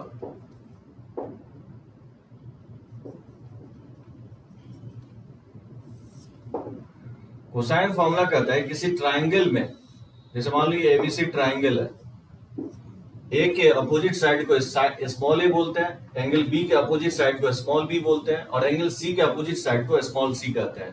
यहाँ पे आपको बीसी का लेंथ ए के इक्वल है, एसी का लेंथ बी के इक्वल है, और ए बी का लेंथ जो है सी के इक्वल है। अगर मान लो ये एंगल निकालना हो, ये एंगल फाइंड आउट करना हो, तो ये होता है cos A इक्वल टू, ये होता है इसके एडजेसेंट साइड का स्क्वायर, बी स्क्वायर प्लस सी स्क्वायर, और माइनस ए स्क्वायर अपॉन हो जाता है 2bc। अगर मान लो ये एंगल अगर फाइंड आउट करना हो, तो cos B इक्वल टू होता है इसके एडजेसेंट साइड का square, c square plus a square minus b square upon 2ca होता है। ठीक है, उसी तरह से cos C इक्वल टू होता है, ये एंगल अगर फाइंड आउट करना हो, ये इक्वल होता है इसके एडजेसेंट साइड के स्क्वायर का सम, यानी ए स्क्वायर प्लस बी स्क्वायर, और माइनस इसके अपोजिट साइड को माइनस स्क्वायर करके साइड माइनस कर दोगे, और अपॉन हो जाएगा ट्वाइस ए बी। इसको हम लोग बोलते हैं कोसाइंस फॉर्मूला। क्या बोलते हैं इसको? Cosines formula. ये फॉर्मूला यूज होगा। हाँ एकदम सही है क्रिस, प्लस माइनस ए होगा। ठीक है ना, R square equal to A square है, तो आर का वैल्यू प्लस माइनस ए होगा, दोनों ही लेंगे। ठीक है ना, प्लस माइनस दोनों ही वैल्यू लेंगे। ये फॉर्मूला जो नहीं यूज करेंगे, इस फॉर्मूले को गौर से देखो, जब भी आपको इसी एंगल को, ये एंगल फाइंड आउट करना हो, तो इस एडजेसेंट साइड का स्क्वायर का सम और माइनस इसके अपोजिट साइड को स्क्वायर करके सब्ट्रैक्ट कर दोगे, और अपॉन हो जाएगा 2bc, ट्वाइस टाइम्स ऑफ इसके एडजेसेंट साइड का प्रोडक्ट। ये कोसाइंस फॉर्मूला कैसे आया, तो चलो इसका मैं प्रूफ कर देता हूं कैसे आया। फर्स्ट टाइम आप देख रहे हो तो प्रूफ तो बनता ही है।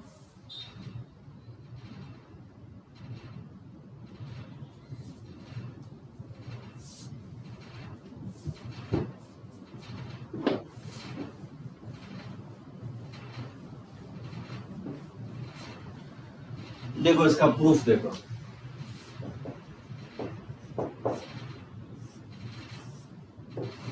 जैसे मान लो ये एबीसी ट्रायंगल है। ठीक है, जैसे ए से अगर पर्टिकुलर ड्रॉप कर देता हूं, ठीक है, ये बी है, ये स्मॉल सी है, और ये ए है। इसे मैं पर्टिकुलर ड्रॉप किया हूं, लेट्स से इस पॉइंट को डी मान लेता हूं। ठीक है, इसको लेट्स से मैं एक्स मान लेता हूं, और ये लेंथ क्या हो जाएगा? ए माइनस एक्स हो जाएगा। तो यहाँ पे मैं बीसी लेंथ ए के इक्वल है, और बीडी लेंथ को मैं एक्स माना हूं, ऑटोमेटिकली ऑब्वियसली सीडी का लेंथ क्या हो जाएगा? ए माइनस एक्स हो जाएगा। और ऑब्वियसली एसी लेंथ जो है वो आपको बी के इक्वल है, और जो ए बी लेंथ है, ठीक है ना, वो सी के इक्वल है।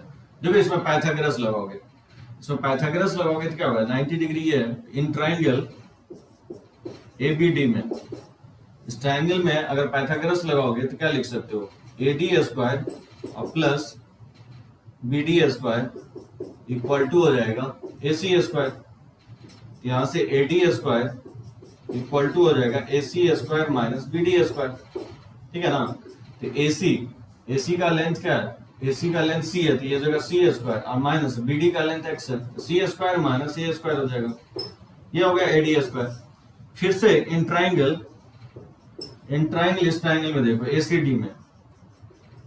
एसीडी में फिर से पाइथागोरस लगा दो। यहां से लिख सकता हूं A D square plus C D square equal to हो जाएगा ए सी स्क्वायर। ये लिख सकते हैं, यहां से भी ए डी स्क्वायर निकालोगे तो A C square minus C D square हो जाएगा। इसमें सब्स्टिट्यूट कर दोगे, ए सी स्क्वायर है बी स्क्वायर, और माइनस सी डी जो है, सी डी का लेंथ है ए माइनस एक्स, ये हो जाएगा ए माइनस एक्स का होल स्क्वायर। ये हो गया सेकेंड इक्वेशन।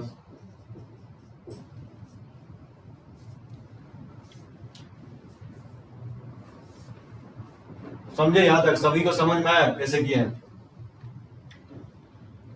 और फ्रॉम 1 एंड 2 से इसके लेफ्ट इक्वल है, तो एडी को इक्वेट कर सकते हैं। एडी स्क्वायर लेफ्ट इक्वल है, तो इसका राइट क्या होंगे? इक्वल होंगे। तो c square minus x square equal होगा b square minus a minus x का होल स्क्वायर।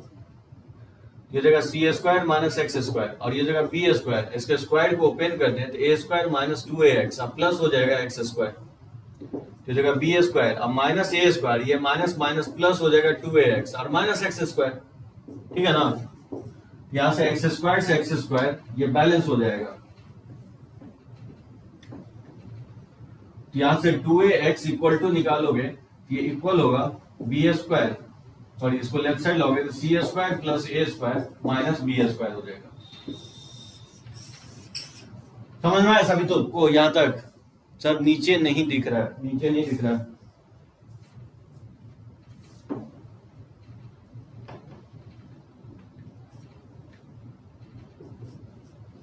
यहां से क्या किया हूं, A D square equal to AC का जो लेंथ है ना वो बेसिकली सी है, तो सी स्क्वायर माइनस, और जो सी डी का लेंथ है, सी डी का लेंथ ए माइनस एक्स है, ए माइनस एक्स का होल स्क्वायर, इसको मैं सेकेंड इक्वेशन मान लिया।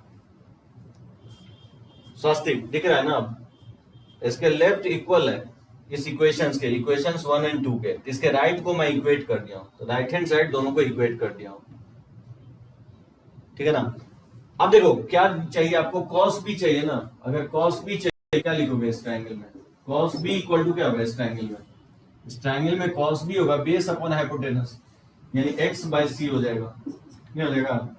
तो बताओ एक्स का वैल्यू इसमें पुट कर दोगे, c square plus a square और minus b square upon 2a into c, तो नहीं आ जाएगा c square plus a square minus b square upon 2ac आ जाएगा। हो गया प्रूफ। उसी तरह से ये एंगल अगर फाइंड आउट करना है तो cos c अगर निकालना हो, इस राइट एंगल ट्रायंगल में cos c क्या हो जाएगा? a minus X by B हो जाएगा। यहां से x का वैल्यू इसमें पुट कर दोगे तो cos c का फॉर्मूला आ जाएगा। प्रूफ इंपॉर्टेंट नहीं है, ठीक है ना? इंपॉर्टेंट ये है कि फॉर्मूला आपको अप्लाई करने आना चाहिए। अच्छा बताओ इसका एंगल कितना होगा? जैसे मान लो ये 3 दे दूं, ये 4 दे दूं, ये 5 दे दूं, मुझे ये थीटा निकालना है, ये थीटा कितना होगा?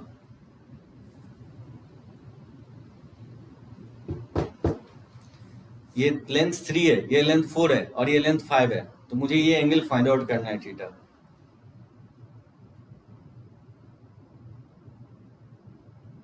ये थीटा फाइंड आउट करना है, तो कोसाइन फॉर्मूला से क्या लिखोगे? cos थीटा इक्वल टू इसके एडजेसेंट का square 3 square plus 4 square minus 5 square upon हो जाएगा 2 इंटू 3 इंटू 4, और ये 0 आ जाएगा।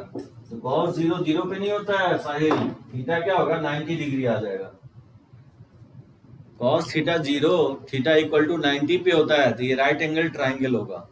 नहीं होगा? पाइथागोरस होल्ड कर रहा है ना, 3 का स्क्वायर 4 का स्क्वायर इक्वल टू 5 का स्क्वायर हो रहा है, ऑब्वियसली ये एंगल 90 डिग्री होगा। कोई आपसे पूछ सकता है कि ये एंगल निकालो, तो ये भी एंगल आप निकाल सकते हो, नहीं निकल जाएगा कोसाइन फॉर्मूला से। ये फॉर्मूला काफी यूजफुल होगा वहां पे जहां पे अगर लेंथ दिया गया हो किसी ट्रायंगल का और एंगल अगर फाइंड आउट करना हो, वहां पे काफी हम लोग इस फॉर्मूले का यूज करेंगे।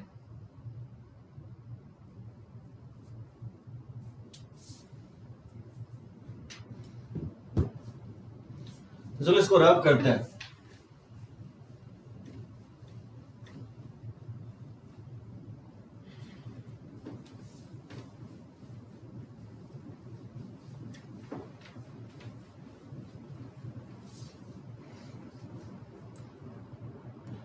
Last step of proof, last step of proof.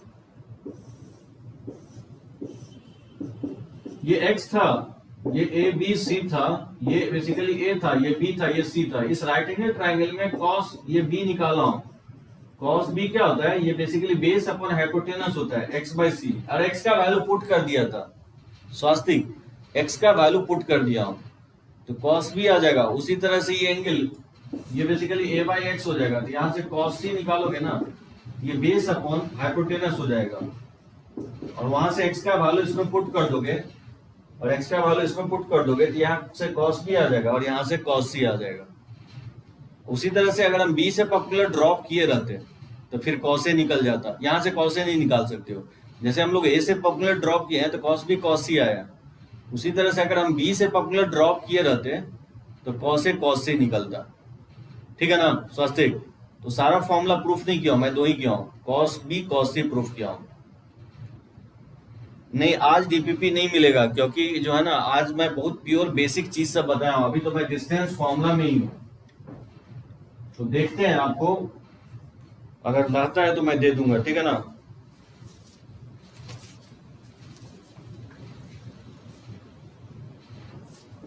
तो चलो मैं मान लो कि अगर कोई भी पॉइंट अगर हॉरिजॉन्टल है, मान लो ये पॉइंट है x1 y1 और ये b पॉइंट है x2 y2।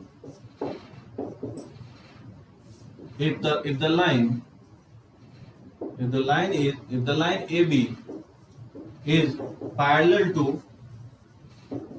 to x axis, अगर ये line parallel to x axis है तो क्या होगा, देन ये लेंथ जो है, ये लेंथ क्या होगा y1 और ये क्या होगा, ये आपका y2 होगा। यहाँ पे y1 इक्वल टू y2 होना चाहिए। तो कोई भी लाइन अगर पैरेलल टू अगर x एक्सिस है, हाँ, तो y1 और y2 इक्वल होगा। तो इसके बीच का अगर डिस्टेंस निकालोगे तो क्या होगा, इसका डिस्टेंस हो जाएगा x2 माइनस x1 का होल स्क्वायर और प्लस हो जाएगा y2 माइनस y1 का होल स्क्वायर। तो ये अंडर रूट ऑफ हो जाएगा x2 माइनस x1 का होल स्क्वायर और ये 0 हो जाएगा, ठीक है ना। और इसी को लोग x2 माइनस x1 का मॉड लिखोगे। एक चीज ध्यान रखना है कि मैथ में रूट एक्स स्क्वायर को x नहीं लिखोगे, रूट एक्स स्क्वायर को हमेशा मॉड x लिखोगे, क्योंकि रूट कभी निगेटिव नहीं होता है, ठीक है ना। तो जब भी कोई line parallel to X axis है, डिस्टेंस ये हो जाएगा, यानी x2 में से ये x2 हो जाएगा, में से x1 को सब्ट्रैक्ट कर दोगे। x2 में से x1 सब्ट्रैक्ट करोगे तो नहीं आ जाएगा AB का लेंथ। दूसरा ये होगा कि if line AB is parallel to y axis, अगर ये line parallel to y axis है तो उस केस में क्या होगा, x1 इक्वल टू x2 हो जाएगा। उस केस में लेंथ जो हो जाएगा under root of x2 minus x1 का होल स्क्वायर और प्लस y2 माइनस y1 का होल स्क्वायर। इसमें सब्स्टिट्यूट कर दोगे तो 0 हो जाएगा और ये जगह y2 माइनस y1 का होल स्क्वायर, जिसको आप लिख सकते हो y2 माइनस y1 का मॉड वैल्यू। ये सब स्पेशल केस हो गया, ठीक है ना। अभी स्लोप व्लोप की बात नहीं करते हैं, स्वास्थ्य स्लोप तो बहुत बाद में आएगा, अभी वेट करो 2-3 लेक्चर्स। स्लोप जो है ना, स्ट्रेट लाइन जब शुरू करेंगे तब हम स्लोप देखेंगे। तो जब भी एक स्पेशल केस हो गया, जब line parallel to X axis होगा तो डिफरेंस ऑफ एक्स कोऑर्डिनेट ही उसका डिस्टेंस हो जाएगा। और अगर line parallel to Y axis है, जैसे इस तरह से लाइन अगर पैरेलल टू वाई एक्सिस है, जैसे ये कोऑर्डिनेट है x1 y1 और ये है x2 y2, तो उस केस में ये लेंथ ये x1 है और ये x2 है, तो ये आपस में इक्वल होना चाहिए, यानी x1 इक्वल टू x2। उस केस में AB जो लेंथ होगा ना, ये y2 में से y1 घटा दोगे तो ये लेंथ AB जो लेंथ हो जाएगा, इस केस में y2 माइनस y1 का मॉड वैल्यू हो जाएगा, ठीक है।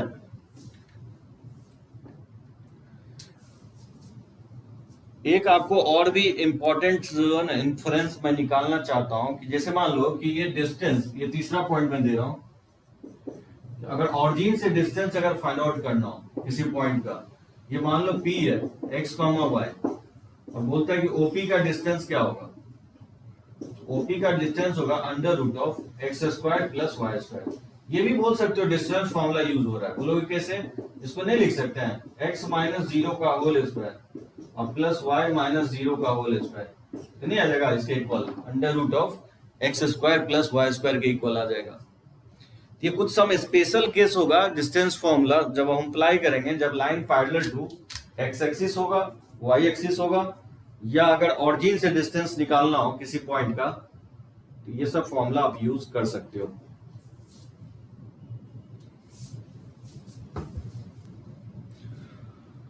यहाँ डिस्टेंस को मॉड वैल्यू, आकृष्ट इसको मॉड वैल्यू ही बोलते हैं, एब्सोल्यूट वैल्यू, फिजिक्स वाले इसको मैग्नीट्यूड बोलते हैं। वेक्टर में मैग्नीट्यूड बोलो, एब्सोल्यूट वैल्यू बोलो, मॉडुलस बोलो, जो भी बोलना है बोल सकते हो।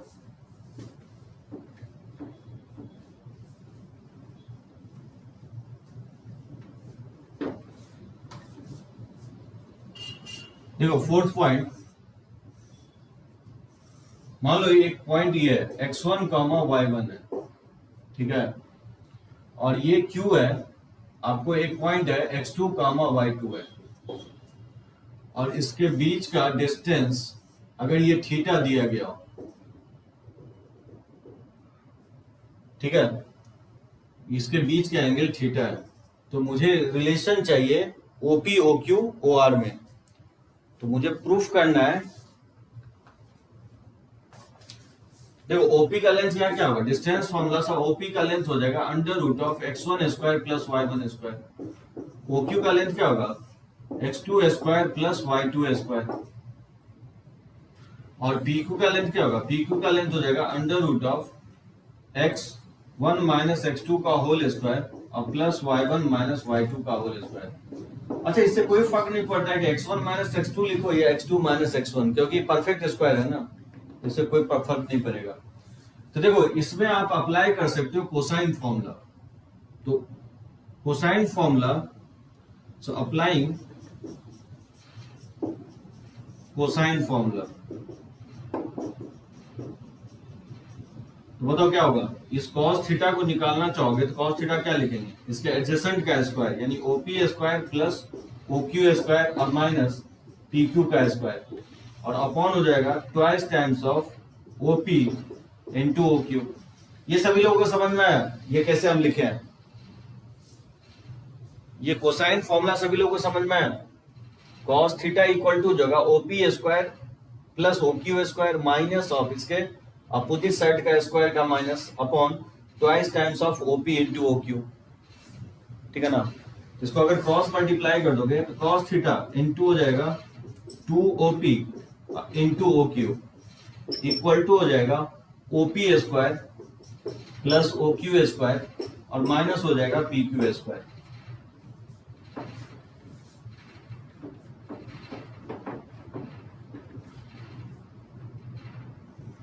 यहां से देख सकते हो, इसको लिख सकते हैं 2OP into OQ cos theta equal to हो जाएगा OP स्क्वायर। OP का वैल्यू पुट करोगे तो ये हो जाएगा x1 square plus y1 square plus, और OQ स्क्वायर पुट करोगे तो x2 स्क्वायर प्लस हो जाएगा y2 स्क्वायर, ठीक है ना, माइनस इसका रूट हट जाएगा, फिर x1 माइनस x2 का होल स्क्वायर अब प्लस हो जाएगा y1 माइनस y2 का, ठीक है, whole square.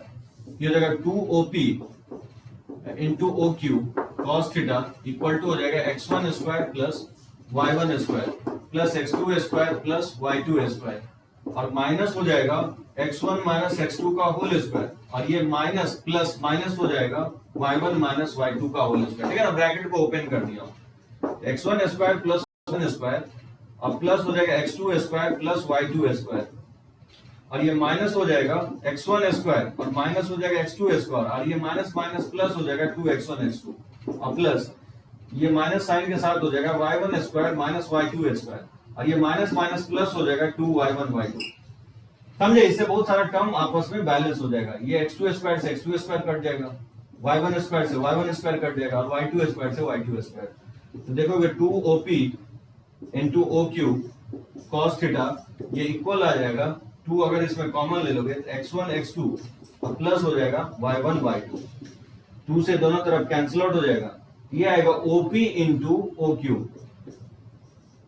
Into cos of, इस थीटा को आप ये भी लिख सकते हो angle of POQ, angle of POQ ये इक्वल होगा x1 x2 plus y1 y2। अब बोलोगे कि ये क्या मैं फाइंड आउट किया हूं, ये कुछ नहीं फाइंड आउट किया, ये क्वेश्चंस दिया गया है आपको, उसी क्वेश्चंस को मैं प्रूफ कर दिया, ठीक है ना। ये क्वेश्चंस आपको दिखेगा टेक्स्ट बुक में, ये जस्ट एक क्वेश्चंस दिया था, इसको प्रूफ करने के लिए दिया था। तो देखोगे तुमको RD शर्मा या RS अग्रवाल में ये क्वेश्चंस दिखेगा। नहीं नहीं नहीं स्वास्थ्य की याद नहीं रखना है, कोसाइन फॉर्मूला कैसे अप्लाई कर रहे हैं वो आपको दिखाना मैं चाह रहा था। कि मान लो कोई 2 पॉइंट दिया गया और ये ऑरिजिन है, और मान लो अगर एक रिलेशन दिया रहे, ये प्रूफ करने के लिए दिया रहे, तो कैसे हम लोग प्रूफ करेंगे, ठीक है। ये कोई थ्योरी नहीं है, जस्ट एक क्वेश्चंस है जो आगे चल के जब बनाओगे ना क्वेश्चंस डिस्टेंस फॉर्मूला का, तो स्ट्राइक करेगा ये क्वेश्चंस आपको। समझे, सभी लोग समझ में आई ये समझ में आया कैसे कोसाइन फॉर्मूला का यूज करेंगे।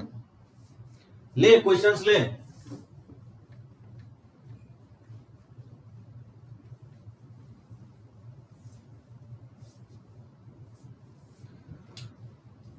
तो देखो क्वेश्चंस, वैसे सेक्शन फॉर्मूला मैं आपको नेक्स्ट क्लास में बताऊंगा। देखो find the value of x find the value of x1 if the distance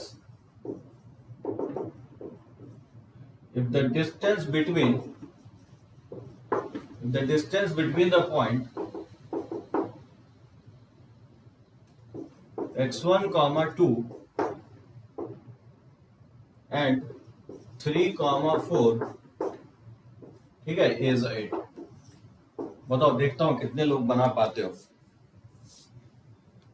क्या होगा इसका आंसर्स?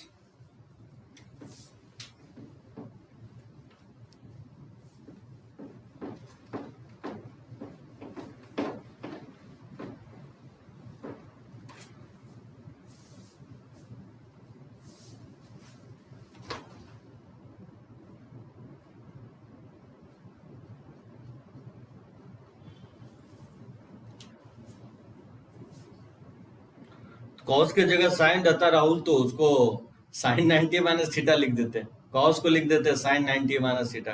तेरे को मैं बता चुका हूं, ठीक है ना। अगर कॉस निकल गया तो साइन तो निकल ही जाएगा, सारे एंगल पता चल जाएगा। तो देखो इसके कैसे फाइंड आउट करोगे इसको? इसका डिस्टेंस फॉर्मूला क्या होगा? x1 माइनस 3 का होल स्क्वायर और प्लस हो जाएगा 2 माइनस 4 का होल स्क्वायर का अंडर रूट। ये किसके इक्वल होना चाहिए? 8 के इक्वल होना चाहिए डिस्टेंस फॉर्मूला से। तो दोनों तरफ स्क्वायर कर दें, x1 माइनस 3 का होल स्क्वायर और 2 माइनस 4, ये 4 इक्वल टू, स्क्वायर करोगे तो 64 हो जाएगा। x1 माइनस 3 का होल स्क्वायर इक्वल टू हो जाएगा, ये 60 हो जाएगा। इसका x1 माइनस 3 इक्वल टू हो जाएगा प्लस माइनस रूट 6 हो जाएगा, ठीक है ना। 60 को क्या कर सकते हो? 60 को 230, ठीक है, 215, ये प्लस माइनस 2 रूट 15 लिख सकते हो। यहां से x1 जो है दो वैल्यू आएगा, 3 प्लस माइनस 2 रूट 15। इसका दो आंसर्स होगा, x1 equal to 3 plus 2 root 15 हो सकता है, यानी तो x1 equal to 3 minus 2 root 15 हो सकता है। तो जब भी आपको डिस्टेंस फॉर्मूला यूज कर रहे हो तो हमेशा दो पॉइंट, हाँ डिस्टेंस फॉर्मूला यूज करके निकालेंगे। तो जब हमेशा दो वैल्यू आएगा। अब बोलोगे कि ये दो वैल्यू क्यों आ रहा है? दो वैल्यू इसलिए आ रहा है कि मान लो एक पॉइंट फिक्स है 3,4 और एक पॉइंट वैरी कर रहा है, जैसे x1,2 दिया गया। जैसे मान लो 3,4 फिक्स है, ये 3,4 यहाँ पे फिक्स है और एक पॉइंट x1,2 है। तो x1,2 y कोऑर्डिनेट इसका 2 है, ठीक है ना। x1,2 y का वैल्यू 2 है, तो मान लो ये 2 है। तो ऐसा दो पॉइंट हो सकता है ना इस पे, x1,2, एक पॉइंट इधर हो सकता है जिसका डिस्टेंस ये वैल्यू 8 के इक्वल हो सकता है, और एक पॉइंट इधर हो सकता है जिसका डिस्टेंस 8 के इक्वल हो सकता है। तो ऐसा बोर्ड पे दो पॉइंट होगा, तो x1 का दो वैल्यू आएगा। हाँ, दोनों वैल्यू एक्सेप्टेबल होगा, क्योंकि एक लेफ्ट साइड होगा पॉइंट और एक राइट साइड होगा। तो x1 का दोनों ही वैल्यू पॉसिबल होगा। किसी पॉइंट से अनदर पॉइंट, दो पॉइंट ऐसा एग्जिस्ट कर सकता है इक्वल डिस्टेंस पे, तो दोनों इसका आंसर होगा।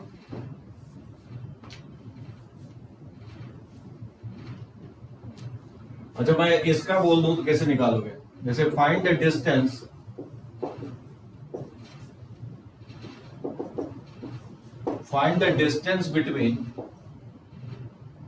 between the point 2,15 degree and 1,75 degree।